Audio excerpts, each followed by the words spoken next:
हम सभी को पता है कि ऐसा एक समय था जब कोरोना आया था और उस समय तो सब कुछ मानो जैसे रुक गया था। मतलब स्कूल, कॉलेज, लोगों के ऑफिस सब कुछ छूट रहा था। लेकिन धीरे धीरे एक समय ऐसा भी आया जब वहां से हम लोग रिकवर किए और फिर से अपने नॉर्मल लाइफ में आ पाए। लेकिन अगर एनिमल्स में ऐसा कुछ एक वायरस लग गया तो वो क्या पूरा इंसान को तबाह कर सकता है, एक देश, एक कॉन्टिनेंट को तबाह कर सकता है? हाँ, बिल्कुल कर सकता है। और इसी इंटरेस्टिंग टॉपिक पे आज हम बात करने जा रहे हैं। Hi, my name is Shipra and Minch academy में आप सभी का बहुत बहुत स्वागत है। एंड यहाँ पे आपको हाई क्वालिटी की images, videos and 3D animations के मदद से बहुत कुछ सीखने का और जानने का मौका मिलता है। So let's start the topic. एक समय ऐसा था जब अफ्रीका में रिंजर पेस्ट बोल के एक वायरस, जिसको हम बोल सकते हैं कैटल प्लेग, वो हुआ था। इसका स्टार्टिंग कहाँ हुआ था, कितने साल में हुआ था, पहले वो एक बार जान लेते हैं। वो हुआ था अफ्रीका में इन 1890s, जिसका नाम था रिंजर पेस्ट। ये आपको याद रखना है। अगर मैं बताऊं कि एनिमल्स के अंदर एक डिजीज हुआ जिससे कि पूरे एनिमल्स जो है, कैटल वगैरह सब कुछ डिस्ट्रॉय हो रहा था, खत्म हो रहा था, एनिमल्स मर रहे थे। और उसी मौके पे क्या हुआ पता है आपको? इंग्लैंड जो है, यूरोपियन पावर्स जो है, हम सभी को पता है, जो एक समय था कि कॉलोनी बनाने में लगा हुआ था, क्योंकि हर देश को, हर कॉन्टिनेंट को वो अपने हाथों के मुट्ठी में रखना चाहता था, राइट? और इसी वजह से वो लोग क्या किया, जहां पर भी उनको मौका मिला उन लोगों ने छोड़ा नहीं। तो अफ्रीका को उन लोगों ने नहीं छोड़ा था इस मौके पे। एंड यहाँ पे मैं बता दूं कि इससे क्या हुआ, यूरोपियन जो वो लोग कॉलोनी बना रहे थे, इनका वो कॉलोनी बनाना जो है और भी काफी आसान हो गया था। मतलब यहाँ से हम लोगों को साफ साफ समझ में आ रहा है कि कैटल का एक डिजीज जो कि पूरा कॉन्टिनेंट में एक यूरोपियन पावर स्टैब्लिश कर दिया, राइट? उसके साथ साथ इंसान जो है उन लोगों के लाइफ को डिस्ट्रॉय कर दिया। उन लोगों का हालत बदतर से और बदतर होते जा रहा था। तो पहले अफ्रीका के बारे में मैं थोड़ा सा आपको बताऊं। अफ्रीका की अगर बात करें तो वहां पे बेसिकली उस समय बहुत एबंडेंट लैंड जो है आप लोगों को देखने को मिलेगा। अगर आप भी अभी भी आप अफ्रीका को देखोगे तो यहाँ पे क्या है, बहुत बड़ा बड़ा जंगल है एंड अबंडेंट लैंड्स भी है। तो पहले भी ऐसा था, बहुत सारे अबंडेंट लैंड, मतलब लोग कम है और लैंड जो है वो काफी काफी ज्यादा था। इससे क्या होता था कि लोगों के अंदर कोई झगड़ा विवाद कुछ नहीं था। नॉर्मली उन लोगों का लाइवहुड जो है, लाइवहुड लाइवलीहुड काफी अच्छा खासा ही चल रहा था, कोई प्रॉब्लम नहीं था।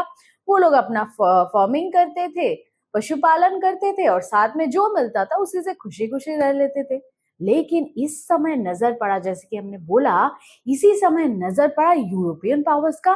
उन लोगों ने देखा कि यहाँ पे तो वर्स्ट रिसोर्सेस है, लैंड है, मिनरल्स है, किसी चीज का कमी तो यहाँ पे है नहीं। इतना समय तक हम इसको नजरअंदाज कर रहे थे। अभी जो है हम लोगों को वहां पे जाना है और European powers, British and all, सब लोग अफ्रीका में जो है धीरे धीरे अपना कॉलोनी बना रहे थे। किस होप पे? They're hoping to establish plantations and mines. जैसे कि हम लोगों ने देखा है कि जब इंडिया में वो लोग अपना काम कर रहे थे तो इंडिया के हर चीजों के ऊपर जैसे कि मानो कि उन लोगों का ही हक है। इंडिया में रह के भी, इंडियन होके भी इंडियन लोगों का कोई हक नहीं था, राइट? सो बेसिकली ऐसा वो लोग अफ्रीका में भी चाहते थे कि अफ्रीका में भी वो लोग ऐसे करें। और इसके लिए सबसे ज्यादा क्या जरूरी था? लेबर। लेकिन अफ्रीका में लेबर शॉर्टेज हो रहा था। अब ऐसा क्यों?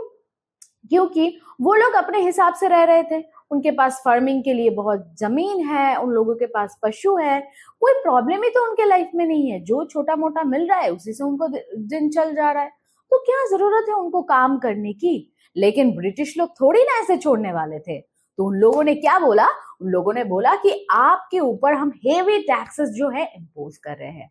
अभी आप तभी हमारा टैक्सेस चुका पाओगे जब आप हम लोगों की इंडस्ट्री जो है, जो भी काम है हम लोगों का करोगे, तब जाके ये जो टैक्स है आप चुका पाओगे।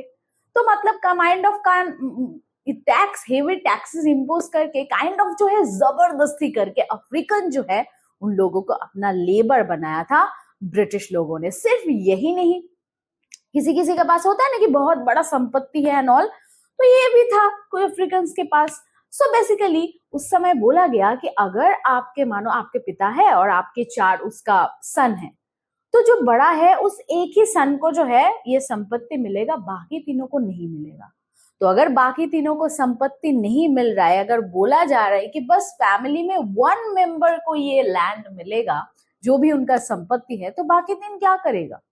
ऑब्वियसली उनको काम की जरूरत है। सो धीरे धीरे ये प्रोसेस फॉलो करके वो लोग अपने जो इंडस्ट्री वहां पे वो लोग जो बना रहे थे उसमें लोगों को इन्वॉल्व करने लगे। ठीक है, अच्छी बात है, इन्वॉल्व कर रहे थे, लेकिन क्या फ्रीडम मिल रहा था अफ्रीकन लोगों को? बिल्कुल नहीं। उन लोगों को कोई भी फ्रीडम जो है बिल्कुल ही नहीं दिया गया था। अपने हिसाब से ब्रिटिश लोग जो है इन लोगों को चलाता था। तो धीरे धीरे हम लोग क्या देख पा रहे हैं कि ये जो कैटल है, जो इन कैटल का जो प्लेग हुआ तो एनिमल्स को, राइट, लेकिन इसका असर जो है, इम्पैक्ट जो है वो डायरेक्टली जो है अफ्रीकन कॉमन पीपल के ऊपर पड़ रहा था। और यहाँ पे मैं एक मजेदार बात आपको बताऊं, ये जो प्लेग हुआ है जो काउ एनिमल्स में, बेसिकली काउ में, सो वो भेजते थे इटालियंस को ये खाने के लिए। मतलब समझ रहे हो, अफ्रीका में सिर्फ नहीं, धीरे धीरे अफ्रीका के और भी जगह पे जो है ये प्लेग जो है, एनिमल्स का जो रोग है, वो धीरे धीरे पूरा फैल गया था एंड एंड तक जो है एकदम साउथ पॉइंट तक जो पहुंच गया था। सो यहाँ पे हम लोगों को क्या देखने को मिला? The loss of cattle destroyed African livelihood. मतलब मानो कि एनिमल्स का एक खतरनाक सा रोग एक पूरा कॉन्टिनेंट, एक अफ्रीका के लोग जहां पे पहले हंसी खुशी रहते थे, उन लोगों का लाइवलीहुड ही खत्म कर दिया। मतलब समझ सकते हो कि सबको हमें ध्यान से रखना है। अगर हमको नहीं हो रहा है इसका मतलब नहीं कि हम बच गए, हम सब एक दूसरे पर डिपेंडेंट है। तो सबकी ध्यान रखना है और सबको अच्छे से लेकर के हमारा जीवन में चलना है, राइट। सो देखा, यहाँ पे कितनी छोटी सी बात जो है मैंने आपको अच्छे से पिक्चर्स, एनिमेशंस के थ्रू बता दिया। होपफुली आप लोगों को अच्छा लगा होगा। अच्छा लगा है तो प्लीज एक लाइक तो बनता है, एक लाइक जरूर से कर देना। और हम लोग यहाँ पे पढ़ते नहीं है, सीखते हैं बहुत कुछ चीजें। तो चलो मिलते हैं ऐसे ही नेक्स्ट कोई इंटरेस्टिंग वीडियो के साथ। तब तक के लिए टाटा।